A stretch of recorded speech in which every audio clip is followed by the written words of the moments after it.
성찬에 관한 말씀. 초대교회는 성찬을 지금 우리가 하는 형태의 성찬을 하는 게 아니고 성찬식 때 그 애찬도 같이 했습니다. 그러니까 식사를 겸해서 그 성찬을 했다 그런 얘기입니다. 그래서 그냥 우리가 요즘 이렇게 어떤 기념하는 식의 성찬을 하는 게 아니고 식사와 더불어서, 그러니까 이게 지금 식사와 더불어서 성찬을 이렇게 하다 보니까 그 사람들이 이제 여러 가지 그 문제가 발생돼서 어떻게 성찬을 그리고 애찬을 해야 되는지에 대해서 바울이 가르친 내용입니다. 부자는 그 성찬을 하기 위해서 많이 가져왔겠죠. 포도주나 빵을 아주 맛있게 만들어가지고 많이 이렇게 가지고, 가난한 사람은 가져올 게 없어요. 그래서 그냥 뭐 가져올 게 없으니까 뭐 빈약하게 가지고 와서 이렇게 이거는 내 거, 이거는 부자 누가 가져온 거 이렇게 딱 놔뒀을 거 아니에요. 그래서 그렇게 이제 놔뒀다가 끝난 다음에 내지 마, 내 거야. 부자가 자기 거 갖다가 쫙 차려놓고 먹고, 가난한 사람 옆에서 굶고 있는 겁니다. 어떻게 그런 일이 교회에 일어나냐 그러지만 그 중세 때 예배 드린 거 보면 가난한 사람은 교회에 아예 들어오지도 못했어요.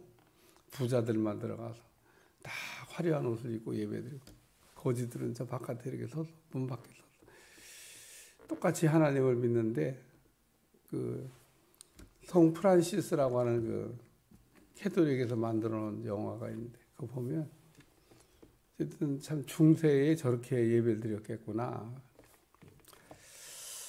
이 성찬 플러스 애찬을 이렇게 하면서 지금 교회가 좀 이렇게 은혜가 이제 되지가 않은 겁니다. 그래서 바울이 지금 너희가 먹고 마실 것이 없어서 너희가 하나님의 교회를 업신여기고 22절 읽는 거예요. 빈궁한 자들을 부끄럽게 하냐. 내가 너희에게 무슨 말을 하랴.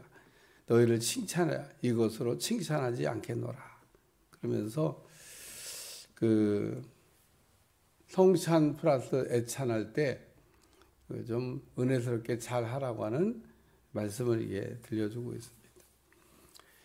그 성찬 플러스 애찬을 같이 했기 때문에 이게 성찬식도 포함된 겁니다.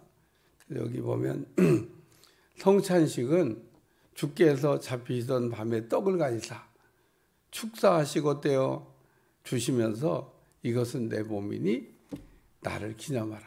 이것은 내 피로 세운 새 언약이니 이것을 행하여 마실 때마다 나를 기념하라. 그래서 성찬식을 하는 거는 예수님을 이렇게 우리에게 성찬을 주신 것을 기념하기 위해서, 기억하기 위해서 하는 거다 그런 얘기입니다.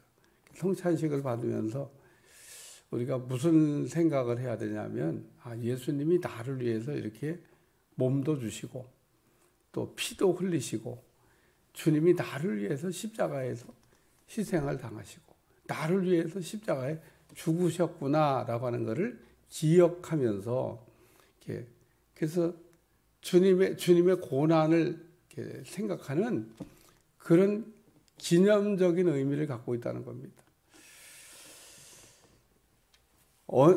우리가 구약에 보면 할례라고 하는 게 있는데, 할례를 하나님께서 그 몸에다가 이렇게 새겨 주셨습니다.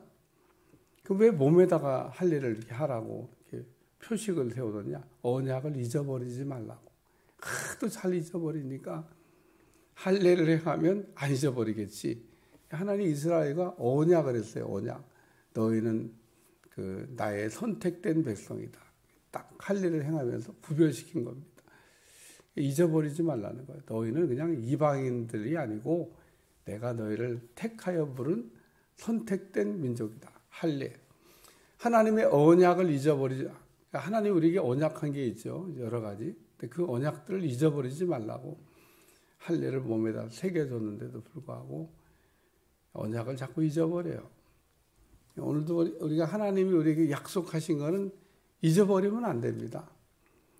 여러분들 약속을 받아본 적이 있나 모르겠는데 하나님이 우리에게 때로는 약속을 하실 때가 있습니다.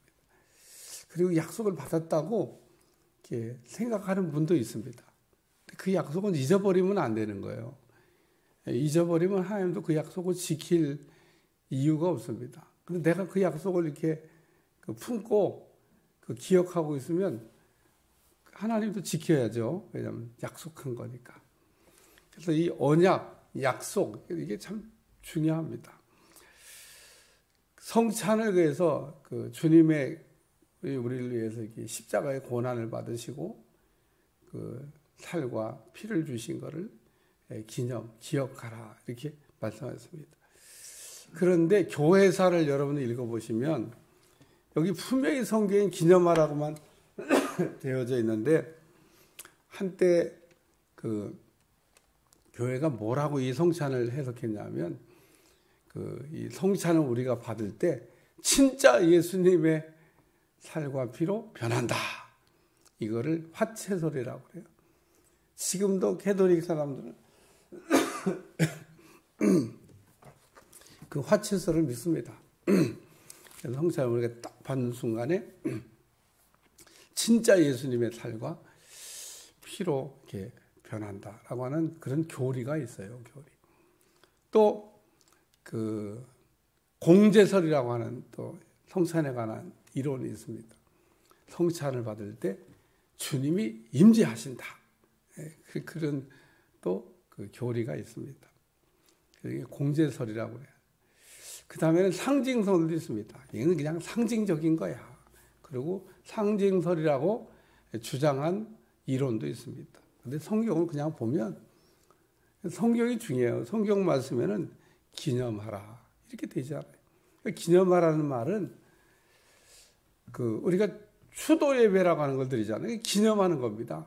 돌아가신 부모님을 이렇게 생각하는 날이에요. 그러니까 이 예수님이 나를 위해서 희생하셨다는 것을 기억하는 그게 성찬식입니다. 성찬을 받으면서 야 주님이 나를 위해서 이렇게 몸을 주시고 피를 주셨구나 라고 하는 거 기념하는. 저는 그런 이론들을 이렇게 교회사에도 나오고 신학할 때 배우기도 했습니다. 별로 얘기하지 않으면 그냥 이론이니까. 성경은 기념하라 이렇게 돼 있어서 저는 그냥 기념하라고 하는 말씀이 맞는 것 같아요. 기억해야 되는 거, 기억해. 두 번째는 합당하게라는 말씀입니다. 근데 이 성찬을 우리가 합당하게 받아야 된다는 겁니다. 분별 없이, 준비 없이 성찬을 받으면 안 된다는 거예요. 그러면은 오늘 바울이 얘기한 대로 그러면 죄를 짓는 거가 된다. 주님이 나를 위해서 살과 피를 주셨다고 하는 이 성찬 예식이 얼마나 거룩한 예식이고 얼마나 우리에게 의미 있는 주님의 십자가의 대속을 기억하는 시간인데 나 자신을 이렇게 성결하지 않고 더러워진 상태로 그 성찬을 그냥 덥석 무슨 식사하듯이 먹으면 안 된다고 하는 그런 말씀. 그러니까 성찬을 정말 자기 자신을 살피고 또 뭔가 이게 죄진 일이 있으면 회개하고 성결하고 깨끗한 마음으로 성찬을 받을 때 그 주님의 보혈의 능력은 우리의 죄를 깨끗하게 할 수 있는 능력입니다. 따라서 우리가 성찬을 잘 받음으로 우리 죄의 문제가 해결된다는 거예요. 예수님의 피를 우리가 믿음으로 우리 속죄를 받는 건데 성찬을 받으면서 야 이게 주님이 나를 위해서 정말 이렇게 피를 흘려주신 거구나 라고 하는 게 믿어지면 그래서 그 성찬을 믿고 받으면 성경에 보면 어떤 사람이 중풍병에 걸려갖고 예수님을 이렇게 찾아왔는데 예수님이 일어나 걸어가라 내가 나았다 이렇게 얘기 안 하시고 내 죄사함을 받았느니라 이렇게 얘기하십니다. 그러니까 가뜩이나 예수님의 이렇게 아주 색안경 끼고 보는 바리새인 서기관들이 신성모독을 했다고. 감히 하나님의 할 수 있는 일을 자기가 하나님도 아니면서 무슨 죄 사함을 받았다 막 이렇게 얘기하냐고 막 난리가 났어요. 근데 오늘 그 사람에게 예수님이 죄를 사함을 받았다고 얘기한 거는 그 사람의 질병이 죄 때문에 왔다는 겁니다. 그러니까 그 죄 문제가 해결되지 않는 한 질병은 안 나요. 우리가 병이라고 하는 것은 원인이 여러 가지입니다. 죄 때문에 올 수도 있고, 자기 과실 때문에 올 수도 있고, 또 어떤 이유 때문에 일어날 수도 있고, 병균 때문에 일어날 수도 있고, 종류가 여러 가지예요. 귀신 때문에도 올 수가 있고. 우리가 병 그러면 원인이 하나가 아니기 때문에 이게 죄 때문에 온 병이냐, 귀신의 역사냐, 아니면 건강 관리를 잘 못해서 온 거냐, 또 약해서 온 거냐, 여러 가지를 이렇게 확인해 봐야 되는데 그 사람의 병은 죄 때문에 온 거다 그런 얘기입니다. 여기 보니까 그러므로 너희 중에 약한 자와 병든 자가 많고 잠자는 자도 적지. 성찬을 제대로 안 받아서 지금 문제가 생겼다는 겁니다. 성찬을 받음으로 오히려 병든 사람이 건강해져야 되는데 오히려 병들게 돼요. 왜? 죄를 졌으니까. 죄를 졌으니까 문제가 발생되고 있다는 겁니다. 그 얘기를 지금 우리에게 들려주고 있는 거고요. 세 번째 말씀은 서로 기다리라 이런 말씀이 나옵니다. 33절에 보니까 그러는 즉 내 형제들아 먹으러 모일 때 서로 기다리라. 좀 시장같이 그냥 애찬 성찬 받을 때 아수라장이 좀 된 것 같아요. 부자들이 자기 거 갖다 놨을 거 아니에요? 손대지 마! 내 거야! 갖다 놓고 자기는 그냥 상 차려놓고 먹고, 어떤 사람은 어려워가지고 아무것도 변변하게 가져온 게 없는데 이렇게 좀 초라하게 먹고, 누구든지 시장하거든 집에서 먹을지니 이는 너희 모임이 판단받는 모임이 되지 않게 하려 함이라. 은혜롭게 식사해야 될 자리에, 은혜롭게 성찬해야 될 자리에 은혜스럽지 않은 모습들이 지금 고린도 교회에 일어나. 그러니까 묻지 않아도 될 교회 안에서 은혜스럽게 그냥 사도 바울이 복음 전할 때는요, 종도 있었습니다. 주인도 있고. 그럼 주인과 종이 같이 교회에 들어와서 예배를 드립니다. 그럼 집에서는 종인데 교회에 들어오니까 우리가 하나님의 자녀다 하나가 됐다고 하는데, 참 그 시대에 종과 주인이 같이 이렇게 예배를 드리면서 참 식사를 같이 하는 거. 교회 안에서는 그게 한 식구니까 되지만 집으로 돌아가면 어떻게 되죠? 종과 주인이라니까요.